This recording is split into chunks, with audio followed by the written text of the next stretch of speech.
Radio Rivage présente Au fil du lien, une émission animée par Daniel. Chers auditeurs, bonjour, bienvenue sur Radio Rivage pour mon émission Escapade d'artistes. J'ai le plaisir aujourd'hui de recevoir Jacky Decobert, qui est écrivain, mais qui a beaucoup de passion aussi. Il est passionné d'astronomie, d'histoire des civilisations, de poésie. Il a publié en juillet 2023 Le voyage de Siwan aux éditions Spinel. Bonjour Jacky Decobert. Bonjour Daniel. Merci d'avoir accepté mon invitation. C'est avec plaisir. Plaisir partagé pour nos auditeurs. Alors, Jacky Decobert, vous avez des passions multiples, astronomie, comme je le disais, histoire des civilisations. Et ce livre que vous avez publié, finalement, vous avez choisi de l'écrire pour être à la croisée de vos passions et parler aussi de votre passion des voyages. Racontez à nos auditeurs quelle est l'histoire de ce voyage de Siwan. C'est l'histoire d'un jeune savant, en fait, mais qui vient de Mésopotamie, et ça se passe au 1er siècle avant Jésus-Christ. C'est vous dire que ça fait plus de 2000 ans que ce récit a pu être fait. Alors c'est un jeune savant qui fuit en fait la région des fleuves de Babylonie, donc c'est la Mésopotamie, parce qu'il n'est pas en accord avec l'avenir qu'on lui propose. Voilà, il a envie de toute autre chose. Donc il va faire un grand voyage, d'abord bien sûr dans son propre pays, et puis ensuite il passera en Syrie, en Palestine, et finalement en Égypte. Il a une passion, comme beaucoup d'hommes à cette époque, pour les pyramides, les pyramides. Et voilà, il va faire un voyage qui est pas tout à fait simple. C'est pas sans risque de traverser comme ça tout le croissant fertile, en fait. Ça fait plus de 1000 kilomètres. Voilà, et c'est l'occasion évidemment d'un certain nombre de rencontres qui sont décrites dans le livre. Voilà, donc il parviendra, je ne vais pas vous raconter tout le bouquin, mais il parviendra à Alexandrie d'abord, en premier lieu. Notamment, il verra les ruines de la grande bibliothèque qui malheureusement a brûlé quelques années auparavant. Il va trouver des amis parmi les savants qui cherchent dans les ruines de la bibliothèque de vieux parchemins. Et malheureusement, c'est un groupe qui a une activité souterraine et qui n'a pas l'approbation de l'Empire romain qui occupe l'Égypte à cette époque-là. Donc, il va être pourchassé, il va s'échapper et il va partir vers les montagnes du Sinaï. Et c'est là qu'il va rencontrer, et c'est une étape importante dans le livre, il va rencontrer des amis qui vont l'accompagner tout au long de sa vie. En fait, il sera donc dans un oasis du Sinaï. Il va rester quelques années à cet endroit. Et puis finalement, pour des raisons qui sont détaillées dans le livre, qui sont en lien d'ailleurs avec l'astronomie, il va partir vers la Judée. Au temps d'Hérode le Grand, bien connu, Hérode le Grand, c'est un de ceux qu'on connaît bien parmi les rois d'Israël, en fait, de Judée plus exactement. Et il va y partir à un moment crucial de l'histoire de l'humanité, puisque c'est la naissance d'un enfant dans une étable, évidemment, qui va marquer l'histoire de l'humanité. Donc c'est en lien avec la période de Noël. On est tout à fait dans la période, mais c'est un roman qui est quand même une histoire de toute une vie. C'est pas simplement en lien avec ce qui s'est passé à Bethléem ou même par la suite, mais c'est bien toute une vie. Et je raconte pas la suite pour éviter de tout dévoiler, mais je crois qu'on voit le contexte de ce livre. Bien sûr. Alors vos solides connaissances en histoire des civilisations donnent aussi un relief particulier à votre ouvrage. Oui, absolument. C'est-à-dire que j'ai vraiment voulu travailler ce livre en respectant le contexte historique, et ça suppose des connaissances sur ce qu'était la Mésopotamie, ou plus exactement au moment où se déroule le livre, le royaume parthe, en fait, qui sont les Parthes, qui sont les ennemis redoutés des Romains à cette époque-là. Sont des histoires qui sont relativement peu connues, mais qui sont passionnantes, et puis qui montrent de quelle manière les grands savants des grandes civilisations ont été plus ou moins bien traités à travers le temps. Donc, il y avait, à l'époque du bouquin, on peut dire que les grandes civilisations, c'est bien sûr l'Empire romain, mais c'est aussi tout ce qui est issu de la Mésopotamie, avec des savants, notamment en termes d'astronomie, qui étaient au plus haut niveau. C'est-à-dire que même les Égyptiens, qui avaient été d'excellents astronomes, n'étaient plus au niveau de ce qu'on appelait les prêtres de Séleucie, qu'on appelle aussi des mages, bien entendu, hein, et qui étaient des spécialistes alors d'astronomie et d'astrologie, puisque les deux disciplines se pratiquaient de manière commune. Hein. C'était un peu la même chose, avec quand même, notamment de la part du héros de l'histoire, une nette préférence pour l'astronomie elle-même, qui le passionnait, alors que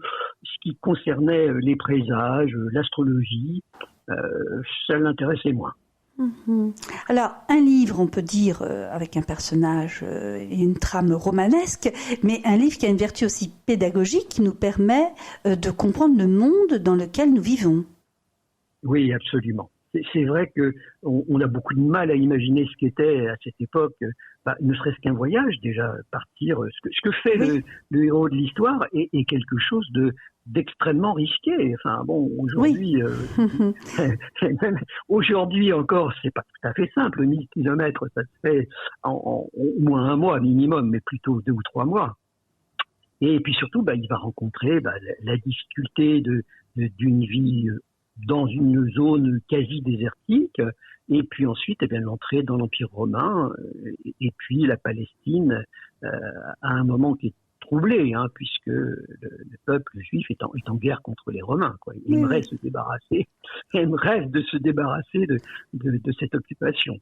Alors, vous voulez surtout nous dire que le personnage ne fait pas du tourisme, mais qu'il risque sa vie aussi à chaque étape de ce voyage initiatique. Oui, c'est vraiment ça. C'est tout à fait ça. C'est forcément un milieu dangereux. On peut tout à fait parler des brigands qui se promenaient, je pense notamment en Syrie, hein, et en Palestine. Les routes n'étaient pas sûres. Il y avait certes quelques belles voies romaines, mais pour autant, ça pouvait être dangereux, certainement. Oui. Alors, passionné d'histoire, on l'entend, Jacky Decobert, comment vous êtes venu à vous intéresser à l'histoire? Est-ce que c'est l'école qui vous a, est-ce que c'est une matière que vous aimiez quand vous étiez enfant et adolescent? Exactement. C'est-à-dire que je n'étais pas un élève extraordinaire en histoire géo, mais j'avais des profs qui avait cette capacité à vous passionner. Oui. Alors c'est vrai que c'était moins le fait de retenir une chronologie qui n'était pas forcément passionnante, mais les anecdotes que des professeurs d'histoire pouvaient raconter, et ça me passionnait. Et du coup, j'ai pris l'habitude de lire un certain nombre de récits historiques. Je crois que je dois avoir une bonne partie des rois de France en livre, en passant par des écrivains comme Castelot, des gens qui ont écrit de belles histoires. Et puis, je pense aussi à des romans comme L'Allée du Roi, des choses comme ça qui sont des romans. Qui sont vraiment des romans, c'est-à-dire que c'est pas forcément strictement ce qui a été vécu, mais ça n'en est pas loin et c'est passionnant. Alors, ce que vous aimez, c'est l'accroche avec l'histoire, c'est-à-dire, ça a commencé comme ça pour vous, la petite histoire dans la grande histoire, pour mieux la comprendre.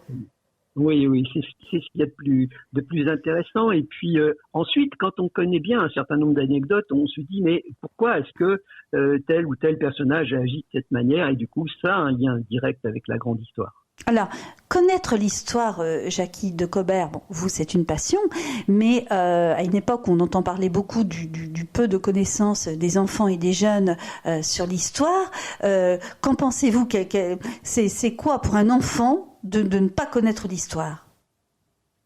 C'est Louis XIV qui disait on ressent un grand embarras à ne pas connaître c'est joli. l'histoire. Et il avait raison. Enfin, il avait lui une jeunesse où l'éducation était pas formidablement réussie le concernant. Et je pense que c'est un manque, c'est-à-dire que c'est ce manque de culture, c'est un manque d'ouverture sur le monde. Et c'est aussi peut-être ce qui explique que les gens sont déphasés, ne se situent plus parce qu'ils n'ont pas connaissance de ce que sont les racines de notre pays, de l'Europe, etc. Oui, effectivement, l'ignorance dans laquelle nous pouvons nous trouver fait qu'on ne peut pas se rattacher à des racines et aussi à l'histoire de sa propre famille. Exactement. Exactement. Voilà, donc c'est vraiment un message fort sur l'apport de l'histoire. Votre livre, voilà, il peut être aussi à quelques jours de Noël, une façon aussi de redécouvrir ou de découvrir tout simplement les grandes étapes des civilisations. Alors, est-ce que vous arrivez à situer, Jacky de Cobert, la première fois que vous avez pris un crayon pour écrire? Oh oui, relativement bien pour écrire des poèmes, pour commencer. Des poèmes. Alors, parlez-nous des poèmes. Eh bien, c'est un mode de communication, je dirais, qui est très commode, parce que finalement, en quelques minutes et en quelques lignes, vous pouvez exprimer des sentiments, une colère, une joie, décrire des lieux que vous aimez. C'est un format formidable. Enfin, c'est ça qui est intéressant. Et puis aussi la lecture des poèmes, des grands poètes, c'est quelque chose qui est passionnant. Et donc en fait, c'est vrai que ça a commencé par ça, par l'école notamment, et puis le collège où c'était pas très courant, mais de temps en temps le prof de français faisait faire des poèmes. Et là, je me suis rendu compte que je me débrouillais pas trop mal, quoi, et que je pouvais écrire des poèmes qui plaisaient bien. D'accord. Donc de la poésie, une découverte finalement assez précoce également. Assez précoce également, la possibilité de lire ces poèmes devant, pour les spectacles de fin d'année, et du coup de se dire tiens ça peut plaire, c'est parce que finalement beaucoup de gens écrivent des poèmes et on n'est pas toujours sûr que on a le talent qui va faire en sorte que les gens soient intéressés, quoi. Donc c'est très très positif, je crois, et en plus c'est une manière d'apprendre le français, de comprendre le rythme aussi. Oui, le rythme, oui. Alors aussi de communiquer ses émotions, ça c'est important, son ressenti. Oui, c'est pour ça, je crois, qu'on écrit un poème. Et alors, ce qui est amusant, c'est quand on regarde les différents poèmes qu'on a pu écrire, on retrouve des états d'âme extrêmement différents. Et les partager avec d'autres et que d'autres se disent oui, ça j'ai vécu la même chose, j'ai ressenti les mêmes choses, ça c'est quelque chose qui se partage et c'est bien agréable. Alors est-ce que vous avez en tête quelques vers à prononcer au micro de Radio Rivage pour nos auditeurs? Un de vos poèmes. Je pourrais vous en retrouver un. Peut-être. Je vais regarder ce que je peux avoir à vous proposer. Et oui, la poésie, l'écriture, chers auditeurs, l'histoire des civilisations, c'est l'environnement de Jacky de Cobert qui permet effectivement de faire des découvertes, et la poésie, comme il vient de nous le dire, qui permet de transmettre des émotions, de dire peut-être des choses qu'on ne dirait pas autrement et qu'on ne peut dire que à travers un poème. Alors, j'ai retrouvé, si vous voulez, un poème qui avait servi dans le cadre d'un festival de l'Uchronie. Vous savez, l'Uchronie, c'est le voyage dans le temps. Le voyage dans le temps, non, je ne savais pas. Voilà. Merci. Et donc, je vais vous lire souvent. Nous vous écoutons, Jacky de Cobert. Je n'aurais jamais cru que la grande pendule, héritée d'un vieil homme au regard innocent, permettait des voyages qui laissent incrédule, lui qui disait parfois « je remonte le temps ». Quand je pris à mon tour la clé de remontage, ce fut en un éclair un voyage étonnant qui me conduisit, en faisant fi des âges, au château de Versailles en tant que courtisan. J'y vis de nobles princes, Madame de Maintenon, j'y vis aussi Molière, Bossuet et Manon. Tant de solennité me mirent en émoi, et le soleil lui-même posa les yeux sur moi. Qui me croirait ici où tout n'est que raison, et qui pourrait penser, mon tendre amour que toi, ma comtesse de rêve, abandonnant le roi, tu es quitté ton siècle pour d'autres horizons.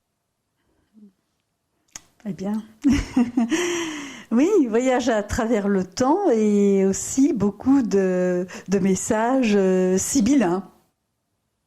Voilà, c'est assez amusant. J'aime bien en fait. Hein. Oui. Ça s'entend, oui, mais nous aimons également vous écouter, Jacky Decobert. Alors, parallèlement à votre activité d'écrivain, en préparant cette émission, j'ai découvert, Jacky, que vous étiez militant APF France Handicap. Racontez à nos auditeurs. Alors oui, étant moi-même en situation de handicap, je suis assez naturellement investi dans une forme de militantisme dans APF France Handicap. Un petit mot d'APF France Handicap, c'est la seconde association de France après la Croix-Rouge. C'est-à-dire que c'est une association qui ne bénéficie pas forcément d'une grande notoriété, mais qui est bien connue du monde politique notamment, et puis qui a une double casquette. Elle est à la fois gestionnaire d'établissement et militante. Donc c'est un engagement tout à fait intéressant. Elle a par ailleurs, dans sa manière de vivre les questions du handicap, le souhait d'une démocratie. Donc c'est les personnes en situation elles-mêmes qui vont être dans des conseils départementaux, régionaux et bien sûr dans un conseil d'administration pour faire vivre cette association et pour militer. Voilà, donc ça m'a passionné. Donc j'ai d'abord été représentant départemental dans le Val d'Oise et puis représentant régional Île-de-France et finalement vice-président de cette association donc pendant 5 ans jusqu'en 2022. Et dans le même temps, je représentais notre association APF France Handicap dans une union nationale interfédérale interassociative qui s'appelle l'UNIOPS. Donc c'était aussi un engagement qui élargissait la question du handicap et qui allait jusqu'à finalement le combat qui a mené, combat de solidarité envers les personnes vulnérables et fragiles. Donc se dire, il n'y a pas que la question du handicap, on ne va pas rester auto-centré sur la question du handicap, même si elle est très importante, mais on va aussi s'intéresser à tous ceux qui sont vulnérables et fragiles. Donc ça a été un engagement fort et passionnant, parce que quand on est en interassociatif, justement, on a à connaître les difficultés des uns et des autres. Alors, vous voyez, les grandes associations dans une telle union, c'est Emmaüs, c'est le Secours Populaire, ça va être Addiction France, le Secours Catholique, les Petits Frères des Pauvres, enfin, etc. Et c'est un engagement qui m'a progressivement mené vers une vision qui dépasse encore une fois la notion de handicap, même si elle est très importante, mais surtout de voir que quand on est uni, on est plus fort. C'est aussi la raison de cet engagement. Oui, puis faire aussi synergie de compétences avec les autres associations pour parler de la vulnérabilité. Oui, absolument. Physique et psychologique. Bien sûr, les deux. Effectivement, le handicap, ça se réduit pas au handicap moteur, même si c'est quelque chose que les gens ont l'habitude de voir. On peut être personne en fauteuil roulant, etc.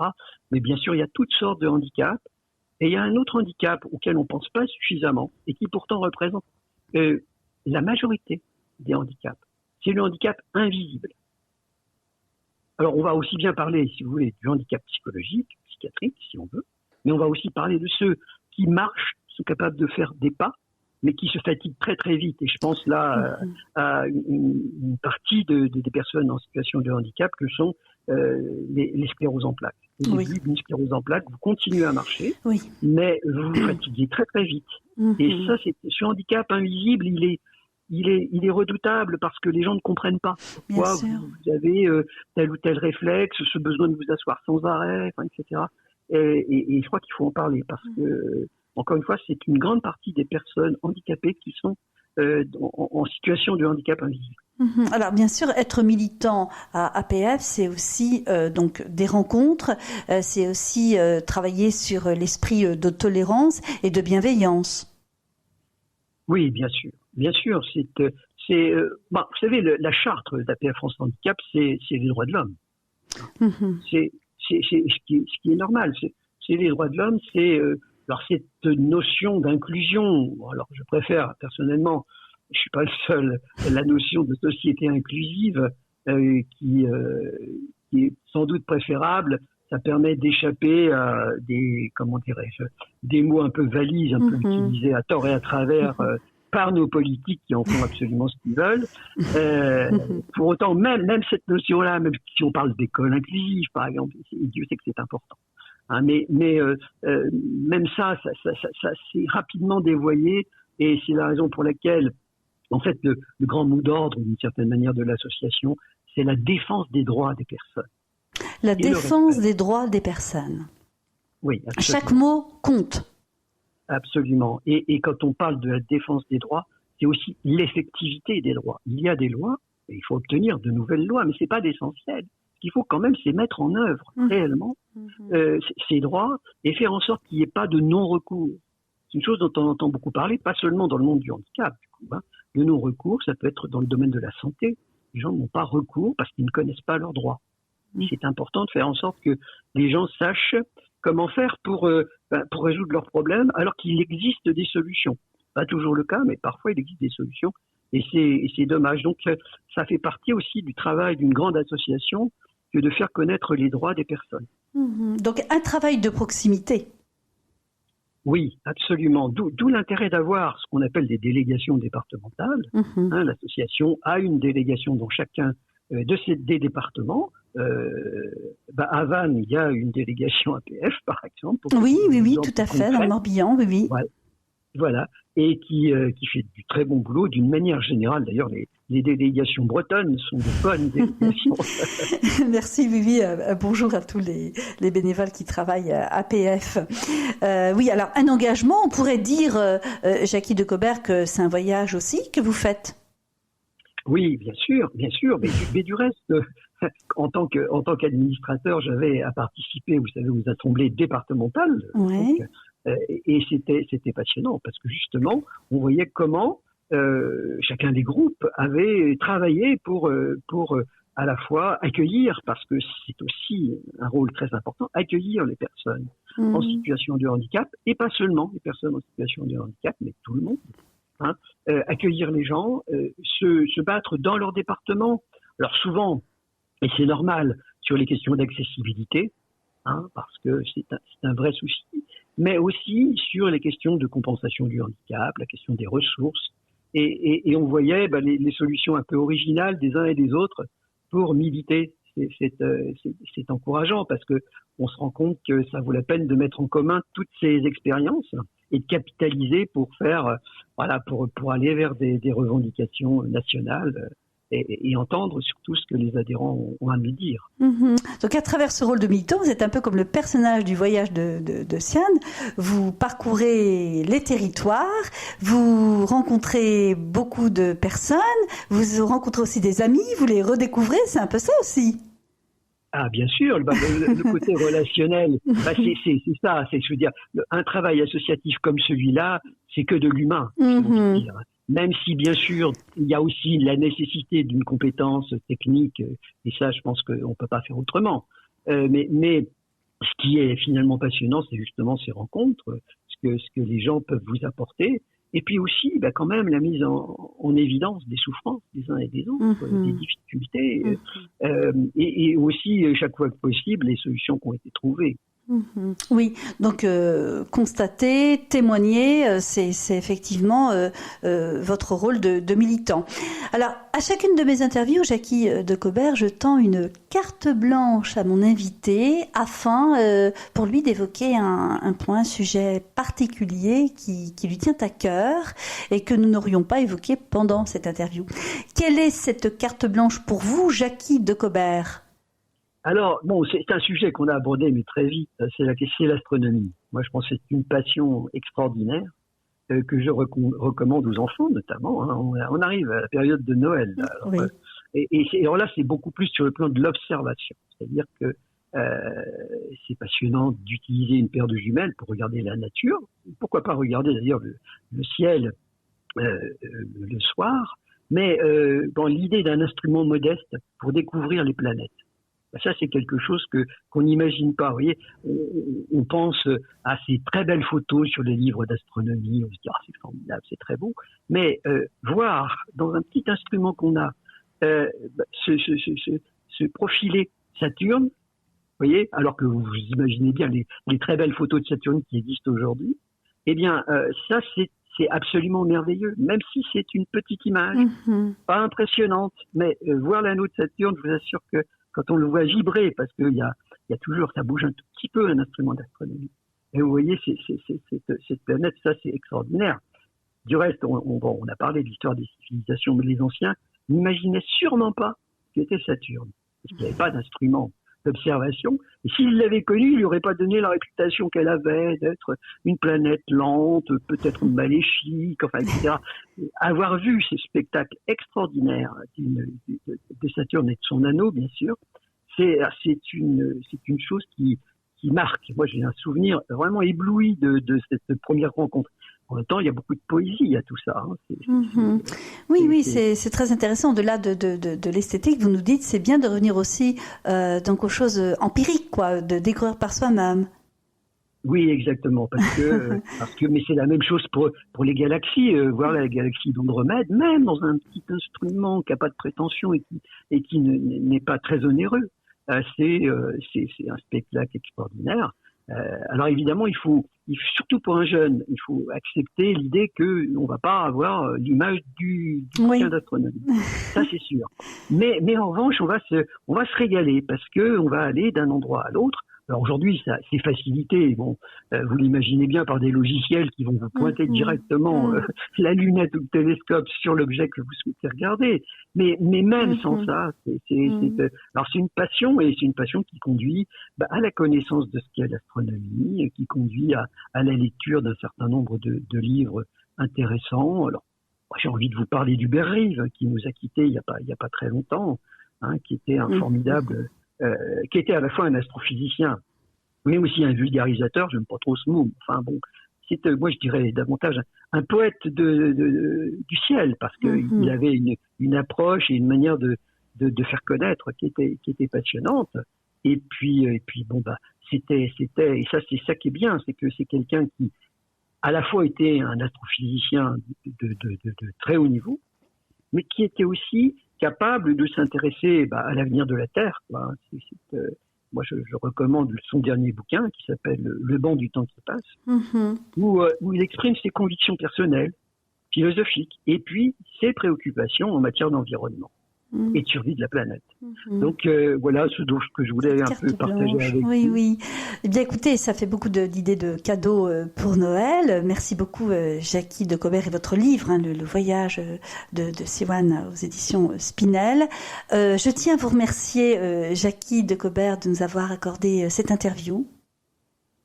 Écoutez, c'était un bonheur pour moi de vous faire connaître tout ça. Merci. Un bonheur partagé également pour moi avec nos auditeurs de Radio Rivage, férus d'art, d'écriture, de poèmes, de sculpture, de peinture, de chant, enfin tout ce qui fait finalement le bonheur au quotidien, hein, qui nous permet de traverser nous aussi finalement à la fois le quotidien et nos vies. Hein, donc on fait finalement un voyage avec les artistes.